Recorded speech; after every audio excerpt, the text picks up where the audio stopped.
génération, papa. Je prends le contrôle, Seigneur, de toute cette salle.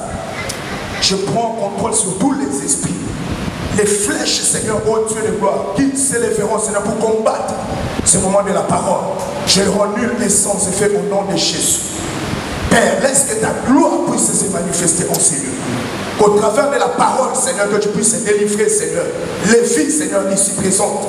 Au travers de la parole, que tu puisses restaurer des relations, Seigneur, détruites, Seigneur, entre toi, Seigneur, et ces jeunes gens qui sont en ces lieux. Dieu de gloire, tu es la parole. Et c'est dans leur détresse que tu envoies ta parole. Ta parole est guérie. Ta parole est délivrée. Au nom de Jésus-Christ. Amen. Bien-aimés, quand nous lisons la parole de Dieu dans le livre de Genèse 4, 1 à 2, la Bible est en train de nous parler d'un enfant qui a été enchanté par Adam. Un enfant que Ève a porté dans son sein. Et lorsqu'elle a mis cet enfant au monde, Ève va dire, j'ai acquis un homme de par l'Éternel. Les synonymes du verbe acquérir, c'est gagner. En d'autres termes, Ève est en train de dire que j'ai gagné un homme de par l'Éternel. Ou j'ai gagné un homme par l'Éternel. Mais au verset 16, il y a quelque chose qui a attiré mon attention. Ce gagnant, cet homme qui a été gagné par l'Éternel, la Bible nous dit qu'il s'éloigna de la face de l'Éternel. Amen. Caïn, en réalité, est l'image des chrétiens, est l'image de cette génération qui a été gagnée pour l'Éternel. Mais malheureusement, cette génération marche loin de la face de l'Éternel. Caïn est l'image des hommes qui viennent à l'église, des hommes qui sont conscients du bien et du mal, qui sont conscients de la réalité du ciel et de l'enfer. Ils sont conscients du bien et du mal, mais ils marchent, oui, bien aimé, loin de la face de l'Éternel. Et c'est ce qui est dommage. Chanter à l'église, c'est une bonne chose, mais marcher dans la crainte de Dieu, c'en est une autre. Venir à l'église, même tous les jours, c'est une bonne chose, mais c'est la marche qui compte, bien aimé. La Bible nous dit que Caïn s'éloigna de la face de Dieu. En d'autres termes, Caïn marcha loin des principes de Dieu ou marcha loin de la parole de Dieu. Tu peux venir à l'église faire tout ce que tu peux faire, bien aimé, mais c'est la marche qui compte. Dieu n'est pas impressionné par notre façon même de le servir, mais il est impressionné par notre marche. Dieu est en train de dire, cette génération a été gagnée pour lui. Mais où se trouve cette génération? Elle est loin de lui.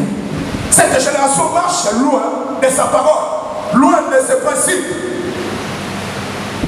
Bien aimé, l'adoration, ce n'est pas le fait de chanter en pleurant ou encore d'écouter la musique douce de notre frère Alain Moloto ou du Michel Bakenda. Quand Abraham a dit à ses serviteurs, nous connaissons tous l'histoire, restez ici, moi et l'enfant, nous allons adorer l'Éternel. Moi et le jeune homme, nous irons pour adorer Dieu sur la montagne de Morisha. Ce qui est impressionnant, Abraham n'est pas parti avec un groupe de musiciens. Abraham n'est pas parti avec des cantiques religieux. Mais Abraham, il est parti sur la montagne de Morisha avec un couteau, avec le feu, avec du bois. Est-ce que vous êtes avec moi? Abraham était sur la montagne. C'était pour tuer quelque chose ou tuer quelqu'un. Amen. L'adoration d'Abraham consistait en la mort d'Isaac. Car Abraham devait rétablir quelque chose. Abraham devait rétablir sa relation avec l'Éternel. Sa relation qui a été écornée. C'est pour cela que Dieu va lui dire, donne-moi Isaac. En réalité, si nous lisons scrupuleusement ces passages, nous verrons que le cœur d'Abraham était plus attaché vers son fils. Quand Dieu demande à Abraham de monter avec Isaac pour le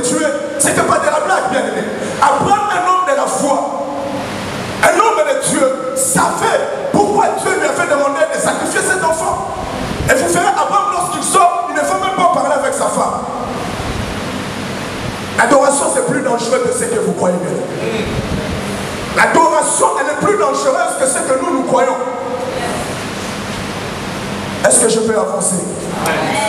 Est-ce que je peux avancer? Dans le domaine d'adoration, bien aimé, il ne doit pas avoir 3 personnes sur la montagne de Morisha. Dans la montagne de Morisha, il y avait Dieu, il y avait Abraham et il y avait Isaac. Isaac était une personne en trop sur la montagne de Morisha. Là, vous allez me dire, pasteur Isaka, comment ça se fait que Isaac était une personne en trop sur la montagne de Morisha? Dieu t'a dit qu'il ne doit pas avoir une 3e personne dans ta relation avec lui. Tu ne m'as pas compris. Dieu est en train de te dire, mon frère, ma soeur, il ne doit pas avoir une 3e personne dans ta relation avec lui. La 3e personne doit mourir. Car tu ne peux pas dire que tu crains Dieu et tu aimes en même temps la musique et du monde. Tu ne peux pas dire que tu crains Dieu et tu aimes une copine à ta droite. Tu ne peux pas dire que tu aimes Dieu et que tous les week-ends tu les passes en boîte. Une 3e personne doit mourir. Aujourd'hui, c'est une convocation solennelle de l'Éternel. Nous sommes sur la montagne, bien-aimé. Il y a quelque chose qui doit mourir en chacun de nous ce soir.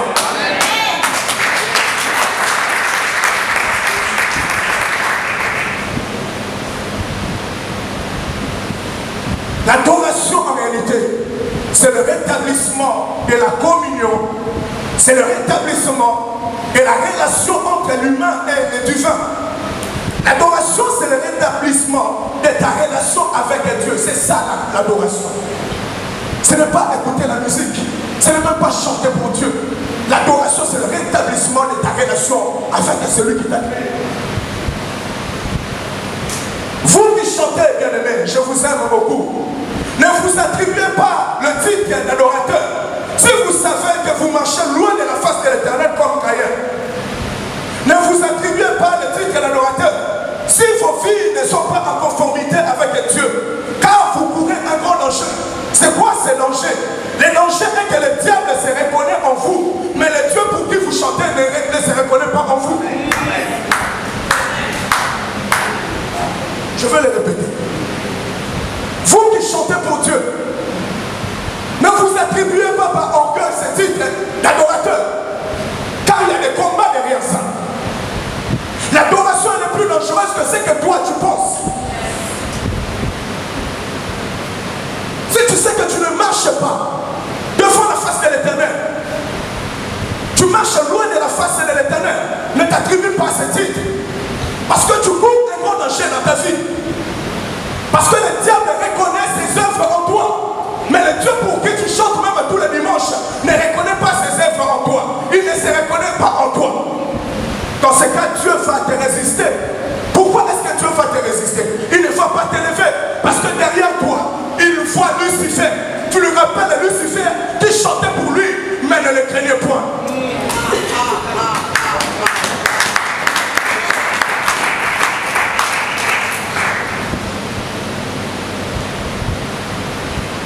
Le titre d'adorateur est pour ceux qui craignent Dieu, c'est ça. Et non pour ceux qui chantent des beaux cantiques pour Dieu. L'adoration, ce n'est pas les cantiques, comme je viens de le dire, que tu chantes. Les chants que tu chantes en réalité te permettent en fait d'ouvrir ton esprit pour entrer dans la présence de Dieu. Amen.